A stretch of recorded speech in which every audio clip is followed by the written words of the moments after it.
பாஜகவுடைய ஒவ்வொரு நடவடிக்கை ஒவ்வொரு அழுத்தமுமே கூட்டாட்சிகளுக்கு விளக்குவதாகவே இருக்குது, கூட்டாட்சி தத்துவத்துக்கு எதிராக இருக்குன்னு சொல்லி கனிமொழி சொல்றாங்க. ஆனால் நேற்று தர்மேந்திர பிரதான் அவர்கள் பேசும்பொழுது சொன்னாங்க, என்னுடைய தங்கை கனிமொழி அவர்களுக்கு தெரியும், என்னுடைய அதிகாரப்பூர்வமான அமைச்சர் அறைக்கு வந்து கனிமொழி அவர்கள் இந்த மும்மொழி கொள்கையை பற்றி, தேசிய கல்வியை பற்றி என்கிட்ட பேசிட்டு போனாங்க. அன்பில் மகேஷ் பொய்யாமொழி அவர்கள் கனிமொழி. அதனால் சூசகமாக சொன்னாங்க, சகோதரி கனிமொழிக்கெல்லாம் என்ன நடந்ததுன்னு தெரியும், அதை நான் இந்த அவையில் சுட்டி காட்ட விரும்பவில்லை, அது நாகரீகமாக இருக்காதுன்னு சொன்னாங்க. அதனால் கனிமொழி அக்கா உள்ள என்ன சொல்லியிருப்பாங்க, மினிஸ்டர் நினச்சிருப்பாங்க ஆல்ரெடி குடும்பத்துக்குள்ளே கனிமொழி அக்காவுக்கு பிரச்சனை, அவங்க வந்து என்ன பேசுனாங்கிற உண்மையை சொன்னால் மறுபடியும் கனிமொழி அக்காவுக்கு அதிக பிரச்சனை தான் ஆகும்னு நினச்சிருக்கலாம்.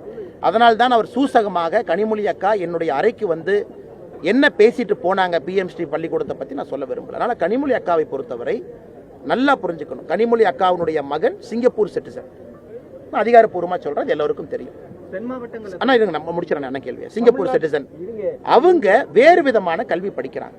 கனிமொழி அக்கா அவர்கள் எந்த நியாயத்தில் அரசு பள்ளி குழந்தைகள் இப்படித்தான் படிக்க வேண்டும் என்று தீர்மானிக்கிறது அக்காவுக்கு என்ன உரிமைன்னு நான் கேட்குறேன். அரசு பள்ளி மாணவ செல்வங்களுக்கு 3 மொழி கொடுப்போம், அவங்க எடுத்து படிக்க போறாங்க. கையெழுத்து இயக்கம் 10 லட்சம் தாண்டி இத்தனை பேர் கையெழுத்து போடுறாங்க. தமிழக மக்கள் குரல் ஒரு பக்கம் இருக்கு. உங்க மகனுக்கு ஒரு நியாயம், ஃபாரின் சிட்டிசனா இருக்காரு, ஃபாரின் எஜுகேஷன் கிடைக்குது. ஏழை குழந்தைகளுக்கு ஒரு நியாயம்னா எப்படி ஏத்துக்குவாங்க? இரண்டாவது, கனிமொழி அக்கா இன்னொரு விஷயத்தை புரிஞ்சுக்கணும்.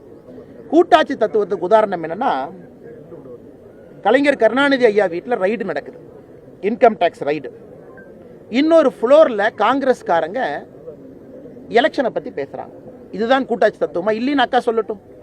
இன்கம் டேக்ஸ் ரைடு கலைஞர் ஐயாவுடைய வீட்டில், மீனிங் அவங்களுடைய குடும்பத்தில் நடக்கும் பொழுது தமிழ்நாட்டில் எலெக்ஷன் எப்படி நடக்கணும், எவ்வளவு சீட்டு கொடுப்பீங்கன்னு பேரா 2 பேசலையா? இது கூட்டாட்சி இல்லையா? இன்னைக்கு நீங்க காங்கிரஸோடு இருக்கீங்க, அதே காங்கிரஸோடு நீங்க இருக்கிறீங்க, அதே காங்கிரஸோடு இருக்கிறீங்க. காங்கிரஸ் எப்படி உங்களை நசுக்கி பிழிஞ்சதுன்னு தெரியாதா? எப்படி உங்கள் மேல 356 பயன்படுத்தி ஆட்சியிலிருந்து டிஸ்மிஸ் பண்ணாங்கன்னு தெரியாதா? நாங்கள் 11 ஆண்டுகள் ஆட்சியில் இருக்கோம். தமிழகத்தில் இருக்கக்கூடிய திராவிட முன்னேற்ற கழக ஆட்சியை 356 பயன்படுத்தி இருக்கமா? இல்லை. இன்னைக்கு அதே காங்கிரஸோடு, அதுதான் கூட்டாட்சி தத்துவத்திற்கு எதிரி. 356 பயன்படுத்திய காங்கிரஸோடு இருக்கிறீங்க. உங்க குறவளைய நசுக்கி மிரட்டின காங்கிரஸோடு இருக்கிறீங்க. இந்திரா காந்தி அம்மையார் உங்களுக்கு என்னவெல்லாம் செஞ்சாங்கன்னு உங்களுக்கு நல்லா தெரியும், அவங்களோடு இருக்கிறீங்க. இன்னைக்கு கனிமொழி அக்கா எங்களை பாற்று பாரதிய ஜனதா கட்சி கூட்டாட்சி தத்துவதற்கு எதிரான கட்சினா எப்படி ஏற்றுக்க முடியுங்கண்ணா?